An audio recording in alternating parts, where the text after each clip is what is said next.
My parents decided I should get a job to pay for my sister's destination birthday in Bali. She deserves one nice thing, they said, but when I saw my passport had been taken from my drawer.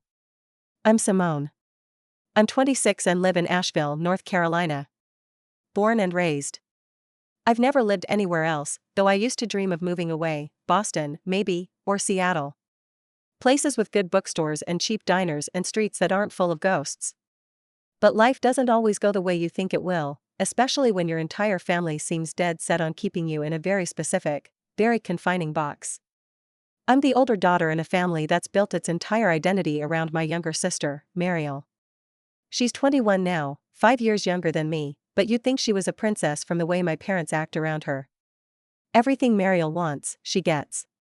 Everything she doesn't want, I get stuck with. It's always been like that. I was the kid who did her homework, remembered birthdays, folded laundry without being asked. I started working at 16, kept a near-perfect GPA through high school, and got into a decent college. Mariel, on the other hand, was the emotional one. The sensitive one. She cried at everything, movies, grades, being told no. So, they just stopped telling her no. By the time she was in high school, she had failed classes, skipped school, and gotten caught vaping twice on campus. Somehow, it was always the teacher's fault for not understanding her learning style. Still, I kept my head down. I figured if I stayed out of the way and worked hard enough, I'd eventually earn my freedom. I'd save up, move out, and maybe, if the stars aligned, build a life that didn't involve constant guilt trips and unsolicited advice about how to be less cold. But life had other plans. 3 years ago, I graduated with a degree in communications from a state university. I had big plans: apply to grad school in Boston, maybe get a research assistant job to get my foot in the door. I approached my parents for a small loan to help with moving costs, just until I got on my feet. They said no. Not because they didn't have the money. They had just remodeled their kitchen. Granite countertops, new appliances, a wine fridge. The family fund, as they called it, the one my grandfather left behind when he passed, was for family priorities. Apparently, my goals didn't count as a priority. We need to make sure Mariel has what she needs too, my mom said. She's just starting to find her place. So, I stayed in Asheville. I took a receptionist job at a vet clinic to make rent. Not what I'd dreamed of, but the people were nice, and the work was simple enough.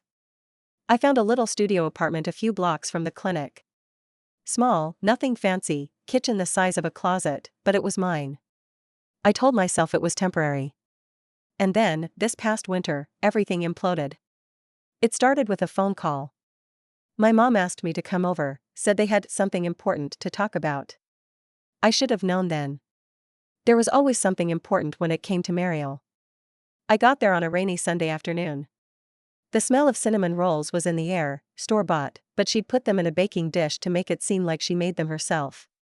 My dad, Francis, was sitting in the armchair with his arms crossed, like he was bracing for an argument he knew was coming. Mariel was curled up on the couch in a robe, scrolling on her phone. She barely looked up when I walked in. Then they told me the plan. Mariel wanted to go to Bali for her 22nd birthday. A 2-week trip. Spa resorts. Jungle swings. Instagram content. And not alone, she wanted to bring 3 of her friends. They wanted me to help pay for it. No, worse. They expected me to get a second job to pay for it. She deserves one nice thing, my mom said, as if Mariel was some war widow who'd never seen joy. You have a job, don't you? Dad added. You're always saying you want to save more. This is a chance to do something for the family. I stared at them, thinking it had to be a joke. But their faces were dead serious. I asked the obvious, why should I work more so she can go on vacation? My mom pursed her lips. Because you're older. You don't need as much anymore. And you don't have big expenses like she does. What expenses? I asked. She lives here. Rent-free. She has anxiety, my dad snapped. She's still figuring things out. I said no. Firmly. Probably for the first time in years. They weren't happy, but I left it at that. I figured the issue was closed. It wasn't. A few weeks later, my boss at the vet clinic called me into her office. She said someone had called the front desk asking for verification of my hours and pay rate. When they asked who it was, the person said they were a family member. I knew instantly who it was. I drove to my parents' house the next day. Mariel answered the door, holding a matcha latte. She looked like she'd just woken up. I confronted them. They didn't deny it. We were just trying to understand what your financial situation is, my mom said, totally unbothered. We thought maybe you weren't being honest about how much you could help. I said no. That's the end of it. You don't get to opt out of the family, Simone, Dad said. That was the last time I visited for a while. I needed space. They didn't give me any. Then, in early May, something even worse happened. I had been planning a trip to Montreal. Nothing crazy, just a week, alone, to reset. I'd been learning French on Duolingo and had found a cheap Airbnb in the Plateau Mont Royal area. I was so excited. I hadn't traveled in years. I went to grab my passport from my desk drawer. It was gone. I tore the place apart. Every drawer, every coat pocket, even under my mattress. Nothing. I texted my mom, "Did you take my passport?" She replied, "Don't panic. It's safe." We needed it for Mariel's booking. The travel agent needed ID for confirmation. My blood ran cold. They had taken my passport without asking. And used it to book something for Mariel. I drove over, shaking with anger. My mom didn't understand why I was so upset. "You weren't using it," she said. I was planning a trip. "Well," she said, like she was explaining something to a child, "you weren't going to Bali. You stole my identity. Don't be dramatic." That night, I filed a police report. It felt awful. But what else was I supposed to do? I wasn't trying to get them arrested, I just needed to protect myself. Then I called the travel agency they'd used. When I explained what happened, the woman on the phone went silent for a moment and then told me that they had flagged the booking as suspicious. The passport number had been used under a different name, Mariel's. They weren't planning on me going. They had used my passport to book her ticket. That's when everything finally snapped.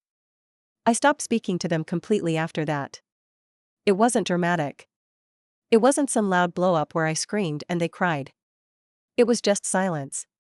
Long, cold, necessary silence. I blocked their numbers. I changed the locks to my apartment. I told my landlord not to let anyone in on my behalf without my direct consent. I even alerted the building manager, just in case. I felt like I was losing my mind, but more than that, I felt unsafe. That's what stuck with me the most. The sense that my own family could manipulate my personal information so casually, with zero remorse.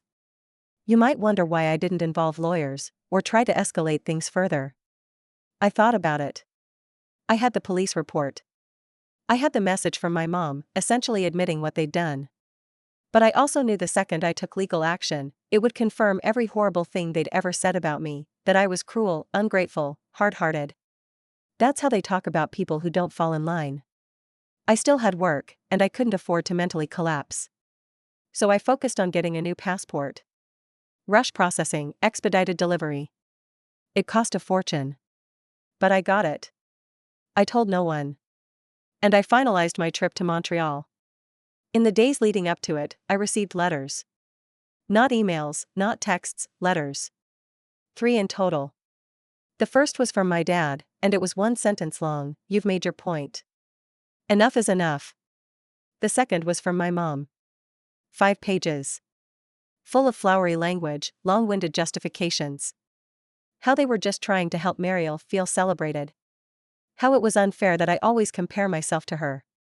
How I was so angry all the time, and maybe I needed help too. She ended it with, "You've broken this family, Simone. I hope you're proud." The third was from Mariel. It was written in purple gel pen on lined notebook paper. She doodled little flowers in the margins, like she was writing a note in 8th grade homeroom. "I don't know why you're always so jealous. I didn't ask them to use your passport.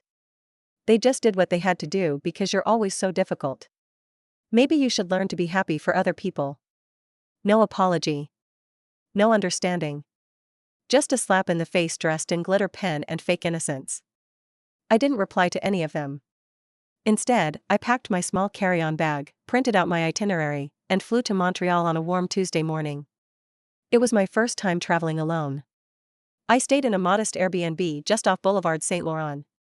The apartment was tiny but charming, with big windows that looked out over a row of maple trees. I walked everywhere. I visited bookstores and cafes. I spent a whole afternoon at the Musée des Beaux-Arts, just wandering. No one demanded anything of me.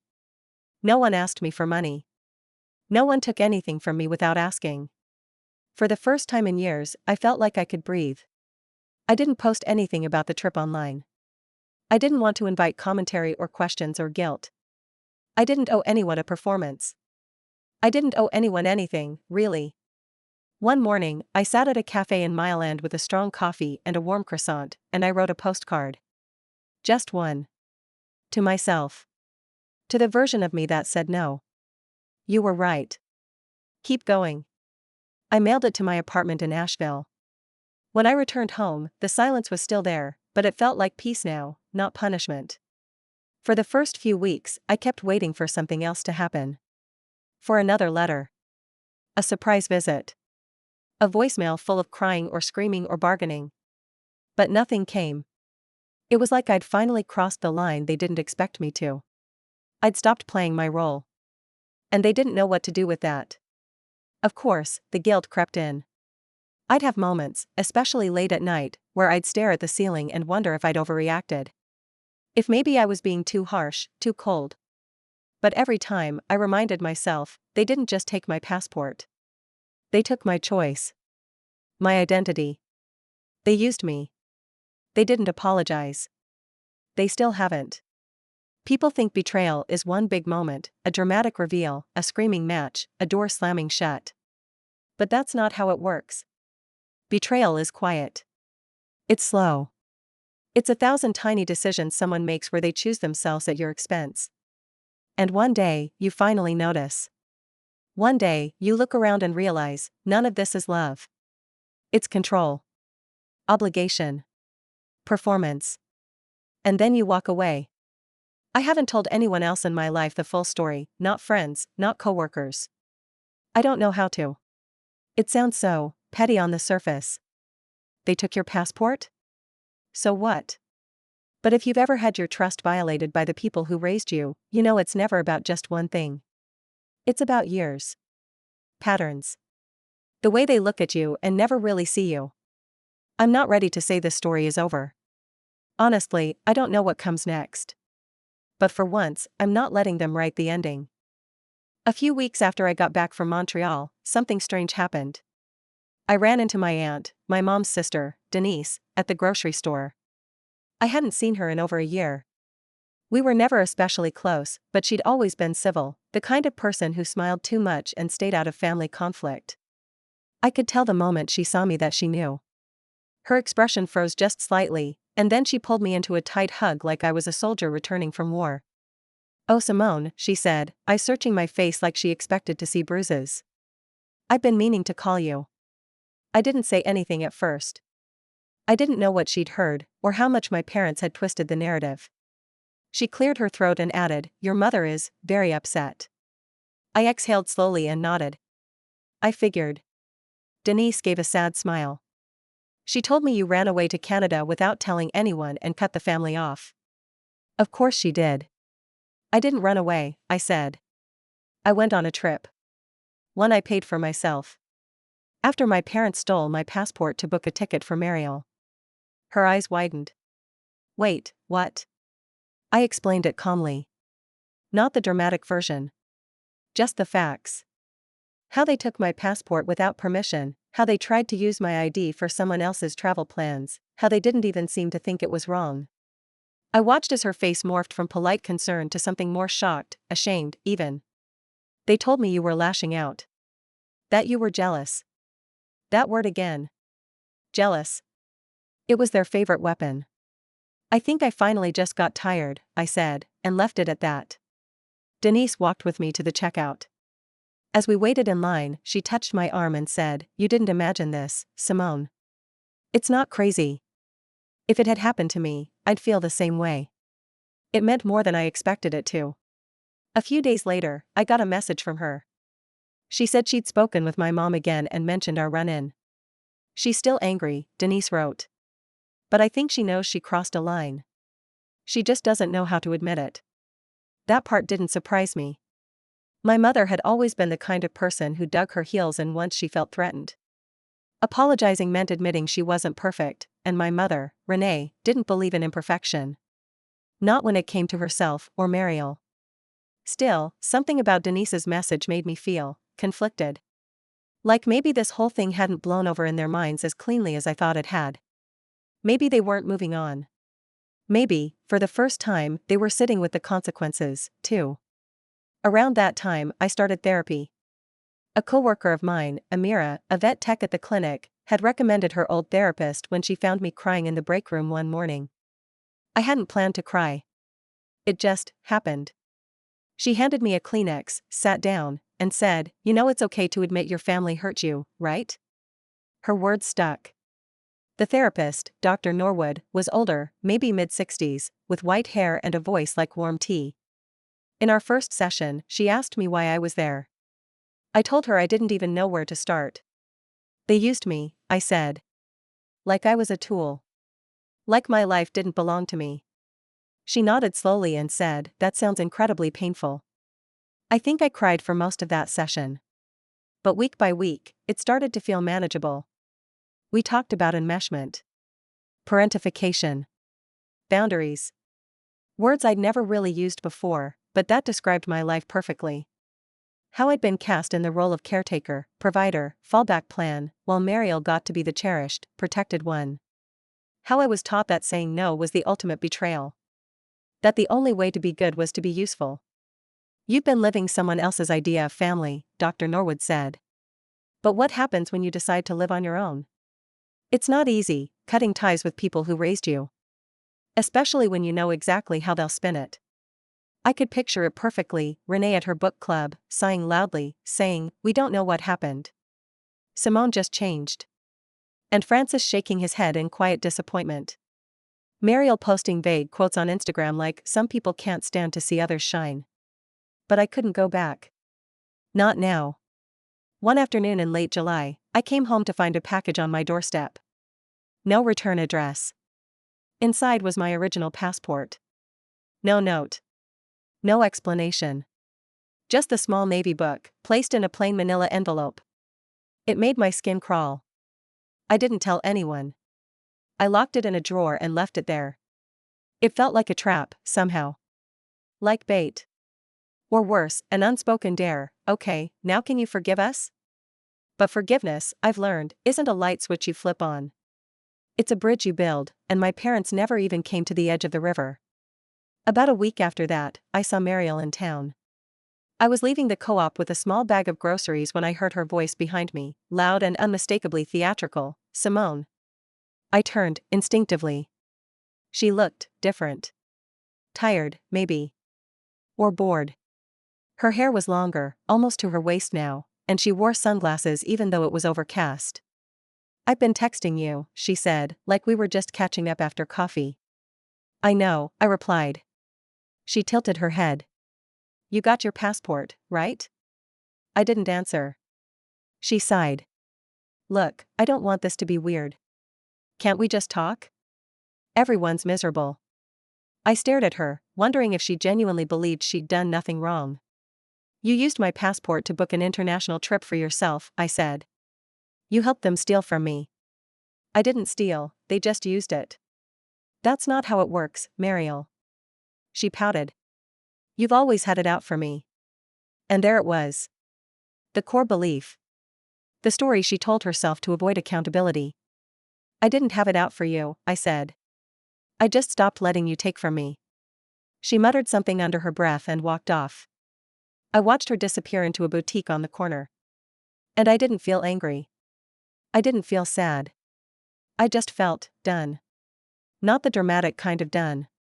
The quiet, final kind. And in that stillness, in that realization, I felt something I hadn't felt in years. Free.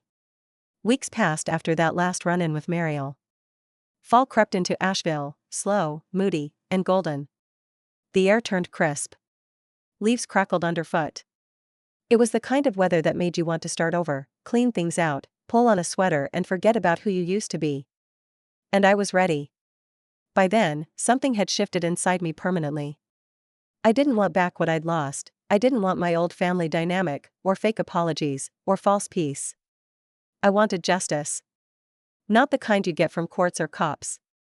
I wanted a small, satisfying reckoning. I wanted the truth to come out. But most of all, I wanted them to finally feel what I had felt for years: powerless, dismissed, exposed. It started with an email. To a woman named Danielle Ford. Danielle was an editor at a local lifestyle magazine called Asheville Living. I'd met her once at the vet clinic when she brought her Persian cat in for allergy treatment. We'd talked a bit. She'd mentioned she always liked stories about everyday people standing up for themselves. She even gave me her card. So I wrote to her. I didn't include names, just a pitch, a story about what happens when a woman realizes she's been the emotional workhorse for her family her entire life, and what happens when she finally stops playing that role. Danielle replied the next morning, "I want this. People need to read it." And so I wrote it. Every detail. I changed the names, of course. But anyone who knew us could fill in the blanks. It ran under the title, "The Good Daughter: How One Woman Unlearned Obedience and Chose Herself." And it took off. Way more than I expected. Danielle published it as a feature on the magazine's online edition. Local Facebook groups picked it up. The comments poured in. Hundreds. Mostly women. Many are older. Some my age. Strangers writing things like, "This is my story too. I wish I'd said no sooner. They didn't deserve her." It was the first time in my life I felt seen, not for being useful or polite or easy, but for telling the truth. A week after it was published, Denise texted me. "Renee saw the article. She's livid. She says you humiliated her." I didn't respond. Because I hadn't used her name. I hadn't accused her of anything she hadn't actually done. And even if she was embarrassed, maybe especially because she was embarrassed, it meant something had finally gotten through. They couldn't control the narrative anymore. The next twist came a month later. Turns out my parents had used part of my grandfather's inheritance, money that was supposed to be split between both of us, to fund Mariel's trip to Bali after I refused to help. I'd long suspected it, but now I had confirmation. How? Because of a single envelope I received in the mail from my grandfather's old lawyer. Apparently, the inheritance had stipulations. My grandfather, God bless him, had been extremely specific. Half the fund was to be distributed to each grandchild upon reaching age 25. My portion had not been legally touched, but there had been activity on the account. The firm was required to inform me. I requested a full audit. And what I found made my blood run cold, and then deliciously warm with anticipation. My parents had tried to access my half. When they couldn't, they used Mariel's. Every penny of it. They assumed, of course, that I'd never go looking. But I did. And here's the kicker, Mariel had no idea. She thought she still had that fund waiting for her. She had been telling her friends she planned to move to Atlanta next year once the trust fund kicks in. So I did something that might seem petty to some, but to me, it was the most honest act I've ever committed. I met with a financial advisor, cleaned up my credit, and finally applied to grad school.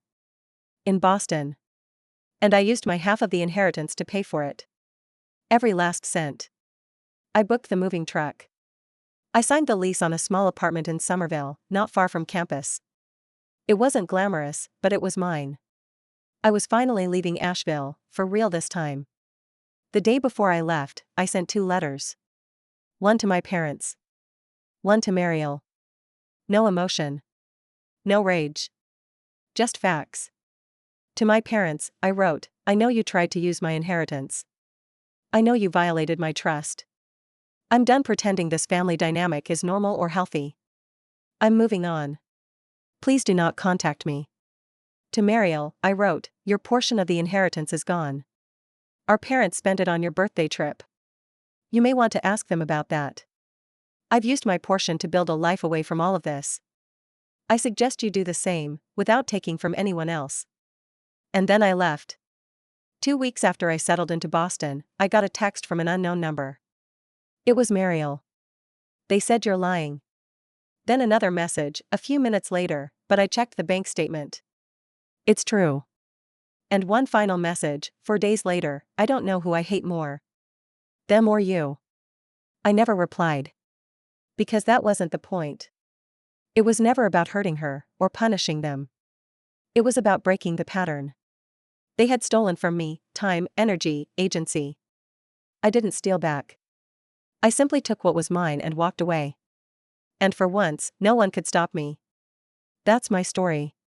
And if you're reading this, wondering if you're allowed to say no, to stop being the responsible one, to draw a line and walk the hell away, let me be the person who says it out loud, yes. You can. You should. And when you do, you will not believe how light your life becomes.